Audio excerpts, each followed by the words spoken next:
So for everyone watching, I am so excited to sit down, well, virtually sit down with Miguel Angel, who is a film director, a scriptwriter, and he researches inclusive filmmaking. And I think everyone, I mean, he specializes in inclusive filmmaking in a way that I've never come across before. And our conversations together involving filmmaking and how to make it inclusive are conversations that I've never had with anybody else.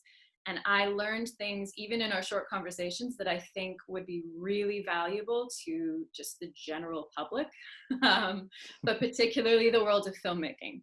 So Miguel Angel, I'll let you maybe just talk a bit about who you are and what you do and how you ended up in this world of filmmaking, but also inclusive filmmaking specifically.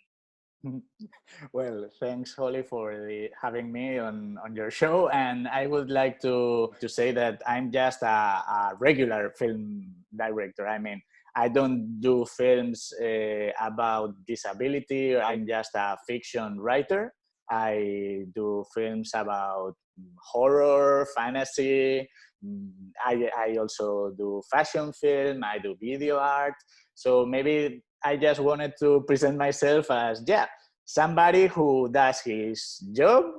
It's an artistic one, but it does nothing to do with inclusion. So that's something that came naturally while I was working in some project. For instance, I would like to say that I don't have any parents or any relatives that have any disability. Let's say two things happened to me. 10 years ago, I decided to shoot a short film, which was like a video art. And yeah, I had like so many people. When you start, you have no budget. So my first approach was, yes, let's shoot something, just place some music, some sound effects, and that's it. Like a silent film. Yeah, like a silent film. So I cared a lot about the expressions, the movement of the hands. Yeah, I tried to do it very visual. So we luckily were selected in a festival in San Diego. And when I went there, yeah, something happened. While there was this screening, there was my film and many other films. But when the screening finished, I was at the theater hall and a woman approached me and told me that mine was the only film she had understood. And I was like, yeah, okay, they are very weird, artistic, okay, I understand. But no, she said, no, I really understood it because it was the only film that didn't need subtitles for a deaf person, because it was all visual. I'm a deaf person, and yeah, the others, the festival was not accessible, so I got lost in many of the films. Yours had no sound, so yeah, I understood it perfectly. And that made me think that, yeah, there was a wider audience that maybe we are not taking into account. And later, like in 2014, I shot another short film, which is called X Mile. And this film was about science fiction. And then it had one peculiarity, that it was the first film produced to be experienced with the five senses. That means that you could touch some of the clothing, of the props and the attrezzo stuff we placed in like an exhibition.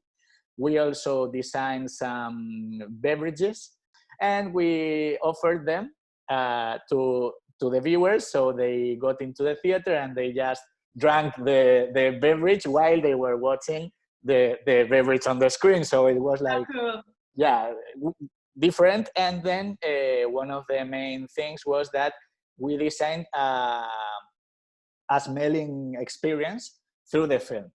So you were watching the film with hearing and sight, but the other three senses were also incorporated in the experience. The first time I got to smell my own movie, which was a little bit weird, in a good way, but yeah, wow, it was, yeah.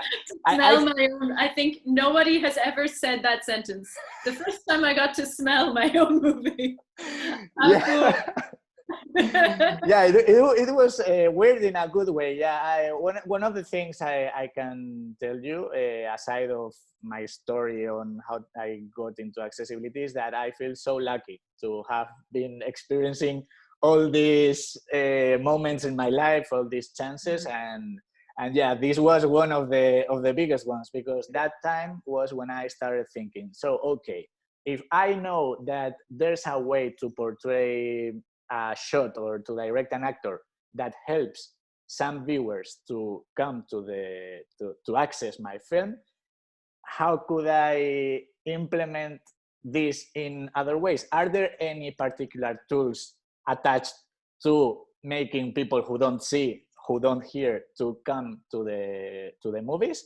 And then I started researching, and I discovered what is an audio description for the blind people, what are the SDH or the subtitles for the deaf and hard of hearing. I started to learn and to get to know more closely sign language.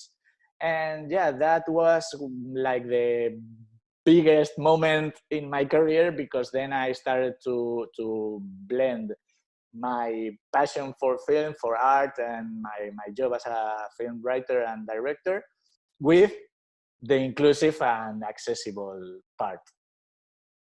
The thing that I think is really cool about you, that's quite unique, is a lot of people who are interested or who think about accessibility or inclusion are coming to it because they know somebody. Like you said, you didn't have any family members. You don't, like my younger brother was in a wheelchair. So I was already aware more so of the physical side of things, but like because of that experience, I had thought about inclusion and accessibility many times throughout my life. But for someone who doesn't have that, to like accidentally end up in this world, I think is really unique and different. And I love that you found it artistically.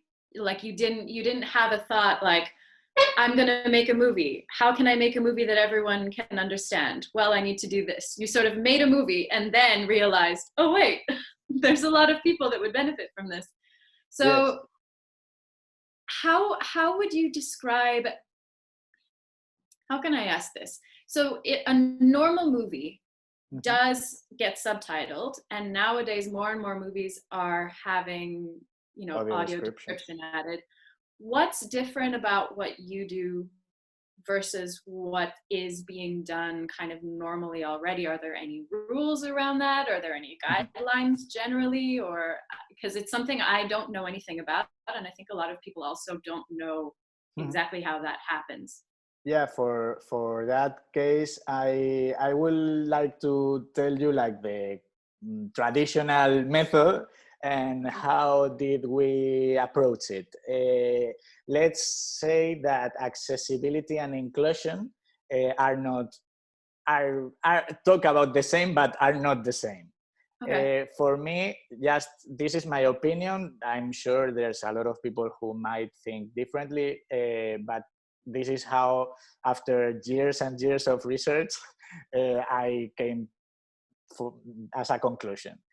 For me, accessibility is something that comes after the product is finished, which means if you are a filmmaker, you shoot your movie, you finish your movie, and then maybe, just maybe, in the distribution times, there comes somebody who wants to share this movie in some areas or to some collectives, and they by themselves adapt your film into make them accessible. So they write and record the audio description, they do the subtitles for the deaf and hard of hearing, maybe they introduce the sign language track also. But then yeah, it's a little bit difficult to make this if you're not coming from the production company or from the production team, because you don't know what to say, because you haven't been there and you don't know which decisions were made, why, which is the real artistic DNA of this particular scene, what was the subplots that were inside, the feelings, the idea that wanted to share the team with the audience. So I will, me as a filmmaker, I started to think that that was maybe not the best way to go. I know this is the only way to go for old films, for films where the director is not interested on doing this way, or the production company or the creative team, or they are in other projects and they don't remember what did they do, which is totally understandable. Also, let's think that we are not talking about accessibility in cinema industry before, due to the physical part of filmmaking, which is before we just had these 35 millimeter rolls that were sent to the theaters, and there was a guy cutting, pasting the reels. So we couldn't add these audio description tracks or subtitles if they weren't in the film. So that was impossible to do. So now technology is so advanced that it goes in parallel with the creative evolution of accessibility, which for me is inclusion, because we are not taking these tools of audio description subtitles as something, as an add-on. We are taking it into account from the start. We start thinking on, when I'm writing a script, I'm already thinking on, okay, is this scene understandable without thinking on the hearing? And maybe with the dialogues, am I watching the film without seeing? And so I'm trying to explain to all my team also how to work in such a direction that when we get to the final stages of the production, which is when the audio description is written, everything is done, they have it in a way that is very easily presented. They waste less time on watching and rewatching the movie to finally understand every single twist, every single detail. So I've created this kind of way to work that in the end, accessibility just came through all the processes on the film. It's just understanding that accessibility needs to be planned. And if it's planned, it's not accessible. It's more than accessible, because it's inclusive, because you're thinking it from the start. Then another big part is to get involved in the production, people with disabilities, because we can't talk for them. They have their own opinion, their own knowledge, their own artistic sensibility. And so I repeat, I don't do films about disability. I just incorporate them as members of the team behind the camera. So my goal with that is just to understand and to be very close to the people or to the audience I want to talk or to communicate. No, it's like when you finish a film or when you are writing something, you send it to your friends, to whoever, to know their opinion, and then you change things, etc. So why not do the same with somebody who is later going to use as the only chance they have these tools. Sorry, I got stuck. What I tried to say is that let's not forget that a blind person only has audio description for them to be able to feel a movie, not to understand, not to make it accessible as a description, no, to feel what you feel when you see a dramatic movie, to cry, to laugh, to fall in love with the characters. Is they need the audio description, they need the subtitles. So doing accessibility and inclusion is very important, and is something that you really need to take care about. It's not let's go, because then maybe we are just yeah, it's like a, let's define it as a sweet isolation, because Yeah. yeah, you're getting things, but in the end you can't talk about properly about what you just experienced. And that doesn't mean that yeah, it's because of their condition. No, sorry, nowadays we can say that it's because we didn't communicate properly our project. Yeah. Well, I think there's a big, I mean, I know in England, for example, they're doing a really good job with having even some like advertisements on TV. They have them audio described automatically. But these descriptions don't convey any of the actual feeling or the story. The thing that I love about what you say is that if you take it into account from the beginning, it enhances your whole project. Mhm. Like And that's what I think also is cool. takes less time, and maybe Yeah. you spend less money because it's incorporated in the whole process. And yeah, that's why I started to create the following projects, to Smile, which are Blues Time, that is a short film. I've just finished the production of my first feature film, which is also inclusive. And I always try to send or to hire an accessibility company, and I tell them, okay, do it in an accessible way. So here's the film, you Yeah. audio describe it. But then I also try to create my own accessibility tools in an inclusive way. So I always try to compare the results, to learn more about this art or this Yeah. discipline.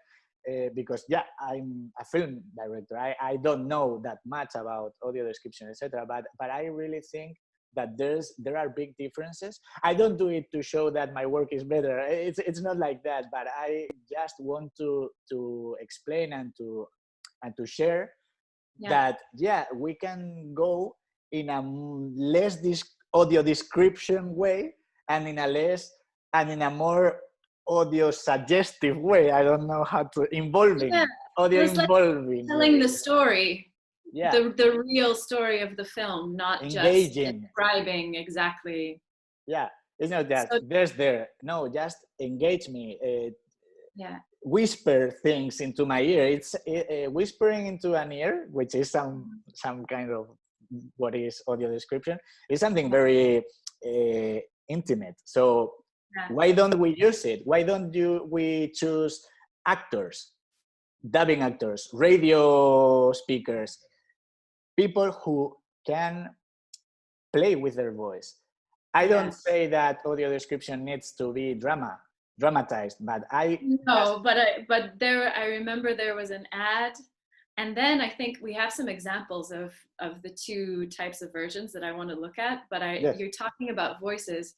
I remember there was an ad, one of these ads for, it was a charity thing. So they had like the children who were starving, and the audio description was like a news voice, that and it was like, we see a child lonely, there is a bug on her face. It was like no emotion, no, I mean, that's to say in that voice, there is a bug on her face, it's like, and today the weather, there's no difference.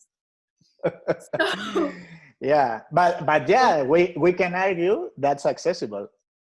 it's accessible, but it's not inclusive. It doesn't transmit anything more than literally what is on the screen. And imagine if I think let's look at some examples, because this is something that I hadn't really considered until I met you in this way, to this extent. So Miguel Angel sent me two different scenes and two different audio descriptions. So this is what, and one of them you said was like the agency, the accessibility agency, and one of them is yours. Okay, so I'll read the first one. On a street, a girl runs on the sidewalk. She has brown hair in a ponytail. She's wearing a jacket, a blue dress, and golden boots. She runs down the road looking around. She turns a corner. She runs on the sidewalk. She gets to a car park. She stops and looks around. Okay. That goes in the middle of the scene. You listen to the soundtrack, to the effects, everything, but what is being described that's the audio description script. Yeah. So, for example, when you listen to that description, maybe you just, what do you imagine, Holly, as you read it or whatever? What do you have in your mind? What do you see? Well, the thing that I see is just a girl running. And actually, the thing I noticed reading this is like a blue dress. Maybe she's wearing a blue dress, but is that really important? Like, that's the question I have. Like, maybe it is, maybe it isn't. I don't know. She runs. I have no sense of like what her mood is. Like, is she running because she's having fun? I don't really know. And how do you think the scene would be edited? Is it a fast-paced scene? Is it slow? Is it descriptive? Is it the camera close to the character? How would you think this scene would be portrayed? I would say fast, only because it says runs a few times. So my brain goes, okay, she's running, so it's probably. But we are going music video style, close-ups, wide. I don't really know. Okay. And then let's read the other one and let's see. So this is the same scene, right? Yeah. Exactly the same scene. Okay, so the other one says, a girl runs down the city streets. She looks back and from side to side. The shops she passes have the shutters closed. There's no traffic or pedestrians. The girl steps on dried leaves that fly up into the air. She stops in the middle of a large intersection. They're totally different. Yeah, and what do you feel in this one? A lot more atmosphere. Like, I'm wondering why all the shops are closed. There's no traffic. There's no people. It makes it feel. I would imagine something a little more tense. Mm-hmm. She steps on dried leaves that go up. There's like a lot more atmosphere created. Your question before of the shot, I would picture like probably everyone else is seeing that, so it's probably quite close. Mm-hmm. And fast. Mm-hmm.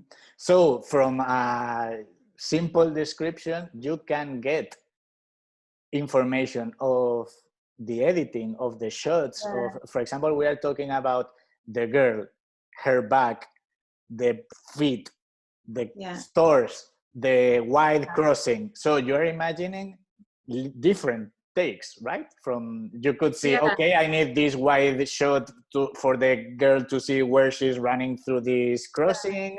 You also can see the blinds closed, so that's just a take of that.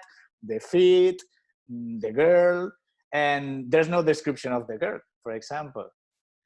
No, but I don't reading it, I don't miss that. Like, that didn't. This gives me a lot more information. So here's a question then, if I can ask you.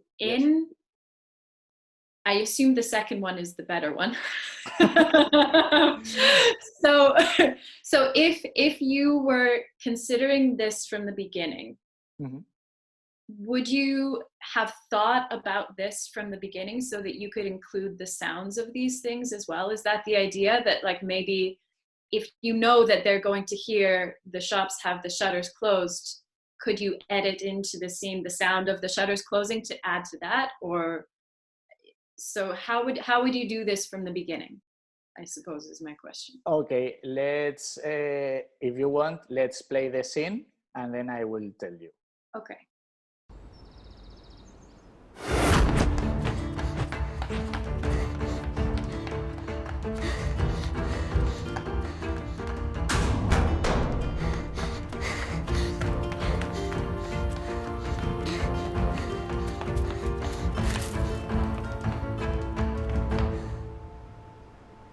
Okay, we are back.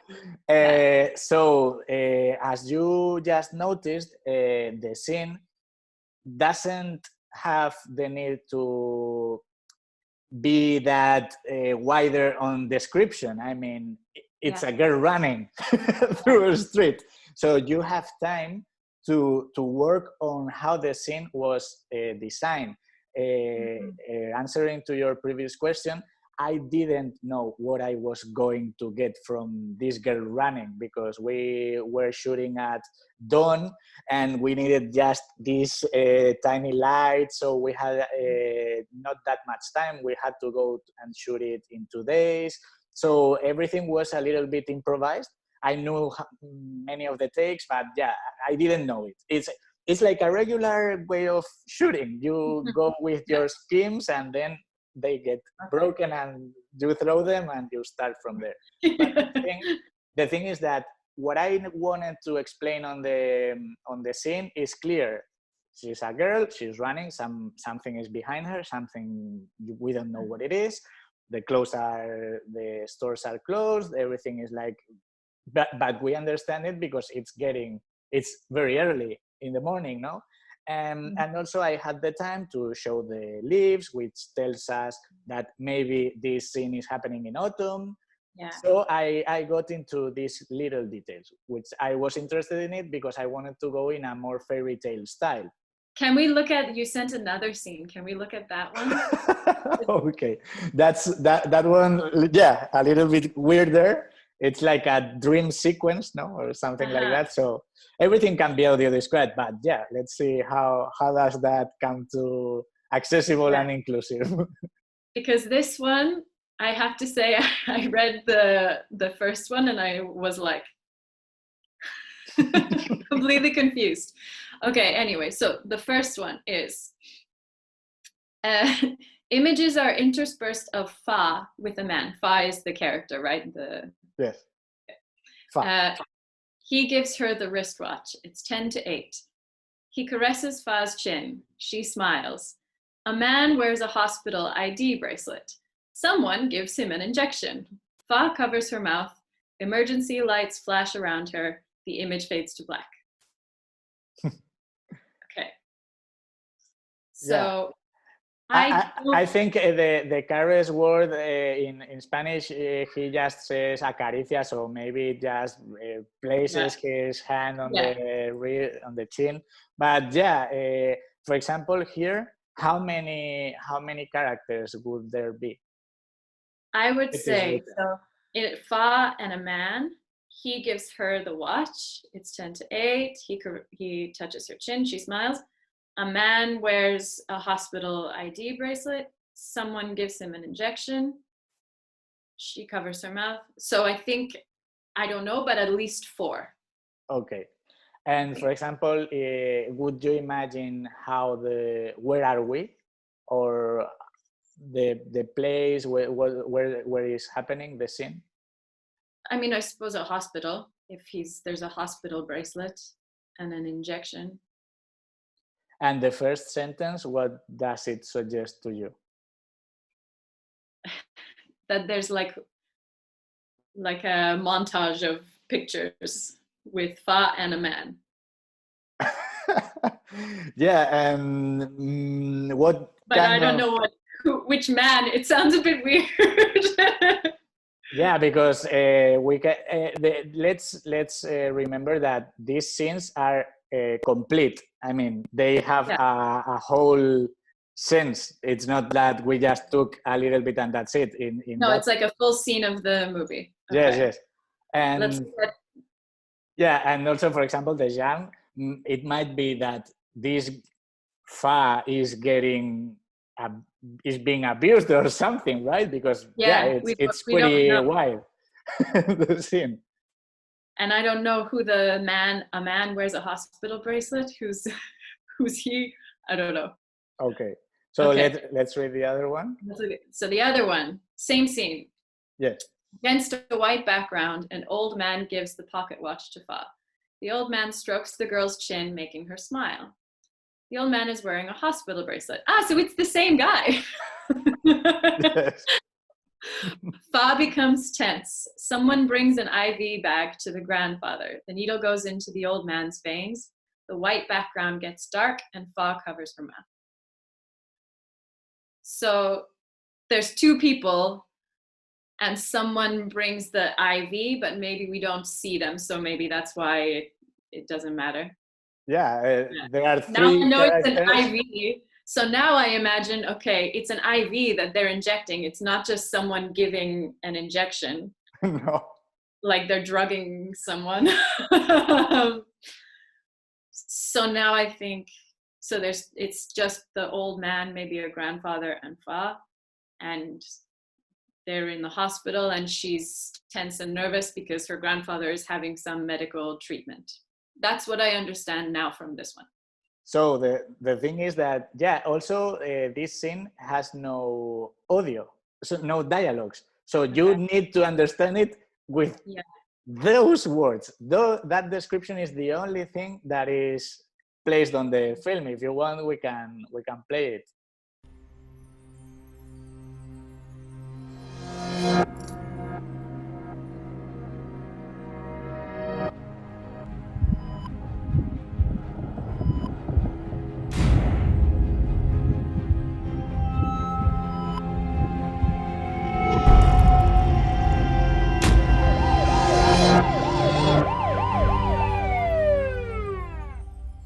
There's something I noticed after watching it, that in the first audio description it says emergency lights flash all around her, and that isn't in the second one. Yeah, because I think that a blind person is not deaf, so he's listening or she's listening the sound of the sirens. So we just need to tell that these sirens are shining on her because it's dark and the only light there is are the ambulance lights. So that's heavy in the sense that you understand, even though you haven't seen the film, but you know in these 20 seconds, many things. The fa cares about the old man. The old man might be her grandfather. He's at the hospital. Maybe he's sick. She feels pain. She's nostalgic. So there are so many different things that you can get in just 20 seconds by choosing the right words that, maybe we need to involve these accessibility teams inside of what we need to put into just 20 minutes. Imagine a full feature film or a piece of art or a sculpture or a painting. It's very difficult to do it after everything is done and without the contact of the people who have created it. You know, the thing of like there's making the movie and there's making it inclusive. I can imagine sometimes you have an idea for a scene visually and then you realize, actually if we just show this thing, then it becomes inclusive, and if we're doing that, we can put this sound and that helps the movie. That it mixes together two separate things, can mix and blend, as opposed to it being like, we're going to make a movie, finished, now let's make it accessible, different movie. You know, I think it's really, reading these scenes, I can't imagine if that is all I'm hearing, and I don't even know how many characters are in the scene. But it's accurate. A man wears a hospital bracelet. Okay. Yes. A child has a bag on his eye. That's exactly what's there, but who is he? You know. Yeah, that's why I try to move forward on researching more and more and getting also to share my thoughts and my experience to everybody that want to hear. So I want to thank you for giving me this opportunity because this is also my first interview about accessibility and inclusion in English. And for me it's difficult because it's not my mother language, and so I hope that it was enriching or so beneficial. It's so because now I'm genuinely interested. Like, I want to write these. Now I'm thinking like, how can I write these descriptions? Because I think it's really fun. It's fun to imagine what do I need to know? How can I create the words of this image that are effective if you are not seeing the image? And Yeah. also, as a voice artist, how would I record this? For sure, I wouldn't say, Fa becomes tense. Someone brings an IV back. Like, I mean, that's not, that isn't how I would do it. And that's how I hear it a lot. So I Yeah. think there's a whole sector of filmmaking here that hasn't been perceived as a part of filmmaking, that's been perceived as this is accessibility and it's not filmmaking, that now, thanks to you, in my mind, they're the same thing. And I think more people need to find out about this. Yeah, I'm working also in trying to change laws and trying to write political texts for our governments to understand that this needs to move forward. We have been in the Senate, at the Spanish Senate.